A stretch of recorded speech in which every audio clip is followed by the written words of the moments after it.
Paracetamol is a common analgesic used for the relief of pain. It has the structure as shown. The melting point is 170 and can be prepared from the reaction between 4-aminophenol and ethanoyl chloride. Write an equation for this. Okay, so ethanoyl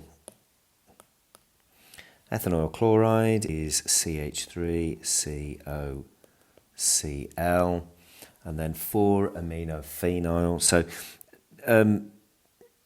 draw these out if it helps. Don't try and do it as a molecular formula. It is often easier to display all of these out. So that is that. Remember, when these react, we cut along the carbonyl, cut that off, and then we join these two bits together here. So that's going to give me CH3C. Now that carbon is joined to the nitrogen in here. Then I've got my benzene ring with an OH on, and what I've cut off is a hydrogen and a chlorine, so plus HCl. Part B, name and outline the mechanism for this reaction using RNH2 to represent the 4-aminophenol. So this is a nucleophilic addition elimination reaction. And then the mechanism for this then, so don't be confused with the benzene ring, and it does give you a clue that it's telling you to kind of use R to make it a little bit easier for you there. So 1 mark from there to there, 1 mark from here to here. That's going to give you your intermediate, so that bit stays the same. O minus, lone pair. Then H, I've missed a hydrogen off here, hydrogen, and then R. So there's 1 mark for the correctly drawn intermediate with 2 charges. So 1 mark for that arrow, 1 mark for that arrow, intermediate. And then the final mark in here is for 3 curly arrows. Doesn't matter which hydrogen there. So 1, 2, 3, 4, and then 5 with the 3 curly arrows. Okay, next part. The paracetamol formed is impure. It contains both soluble and insoluble impurities. So that is key. That means I'm going to need to do a hot filtration that must be removed by recrystallization. A solvent has been suggested for the recrystallization. It's flammable, liquid, with a boiling point of 80. Describe how you would carry this out. So first step is we would dissolve the crystals in the minimum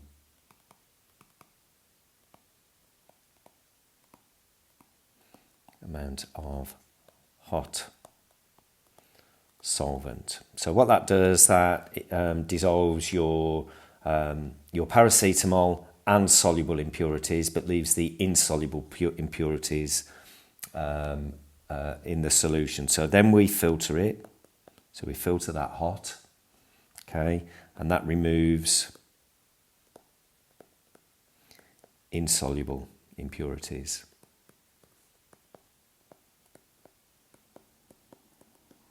Okay, next part then. So now I need to cool it down. Cool to recrystallize. Now the idea behind this, recrystallize, is your paracetamol crystals recrystallize and your soluble impurities remain dissolved. So at this point, I need to filter it again, but we do this under reduced pressure.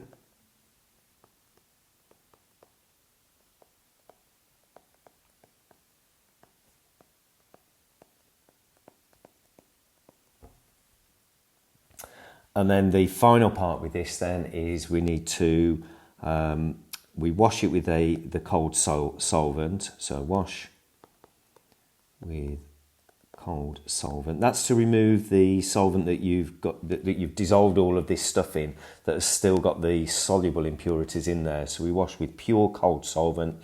That washes that away. And then we need to dry our crystals. So here's where the marks are. The marks are for dissolving in hot solvent. Second mark is using the minimum amount. third mark for filtering, fourth for recrystallization, fifth for filtering under reduced pressure, and then the final one is wash and dry. Wash and dry. Okay. Right, next part. So, right, there's a lot going on in here. So when paracetamol is prepared using an excess of 4-aminophenol with ethanol chloride, the expected percentage yield is 65%. An expert would probably lose another 20%. A student started with 3.87 grams of ethanol chloride, and after preparation of the impure paracetamol followed by recrystallization, we got 4.07. So we've got to calculate the mass of the impure paracetamol expected, assuming a 65% yield, and then we use that to determine whether this student is as good or better, so like losing less than 20%, or if they're worse, losing more than 20% at this point here. So let's kind of start it through. All right. So let's just do the easy bit, which is working out the impure amount of paracetamol expected. So it's a 1-to-1 ratio. So I'm going to start off with my number of moles of ethanol chloride. Okay, now I have 3.87 grams of that, and I divide that by the MR, which is 78.5, and that gives me 0.0493 moles. Now, it's a 1-to-1 ratio, therefore the number of moles of paracetamol, I'll just put para there, will be the same. So 0.0493. Now, this question is all about masses, and normally when we do percentage yields, we deal with it in moles, but we're going to stick in masses because all the information is given in masses. So what I'm going to work out now is the theoretical mass of paracetamol that I could get, and that's going to be 0.0493 multiplied by the MR of paracetamol, which is 151. So let me work that out. So 0.0493 times 151. That is 7.44.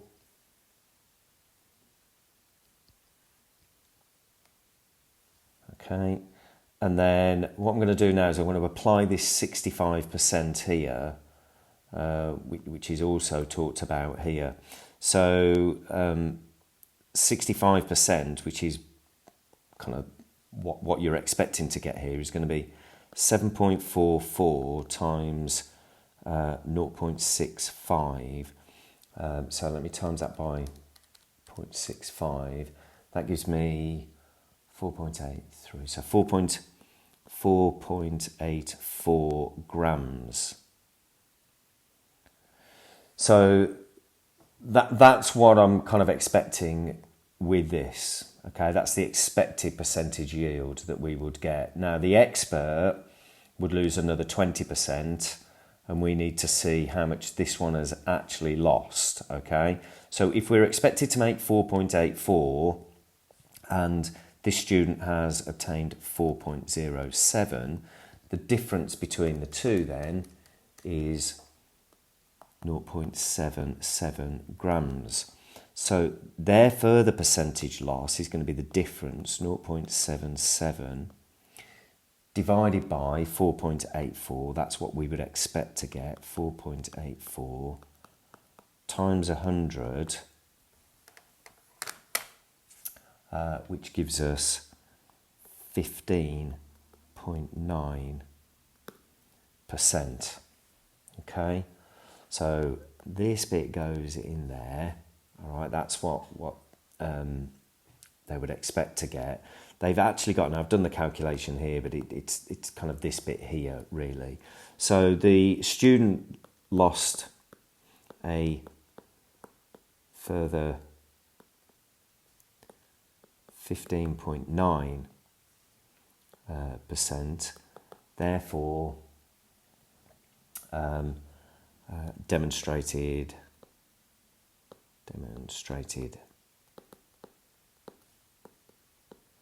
expert skills as less than 20% was lost. Okay, so a lot of working out in there. Not an easy calculation either, really.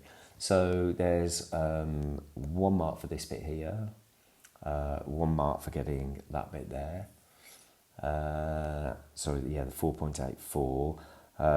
1 mark for working out what the difference is. That's the 0.77, and then 1 mark for getting the percentage here, along with a statement here. Okay. So part E suggests 2 reasons why in an industrial situation ethanoic anhydride would be preferred to ethanoyl chloride. So the anhydride is preferred.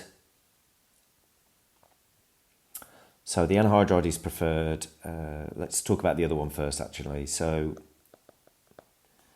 go back to blue. Ethanoyl chloride produces the more, or just corrosive actually, corrosive HCl, whereas the ethanoic anhydride produces the less corrosive carboxylic acid. Okay, so 2 reasons. Ethanoic anhydride itself, ethanoic anhydride,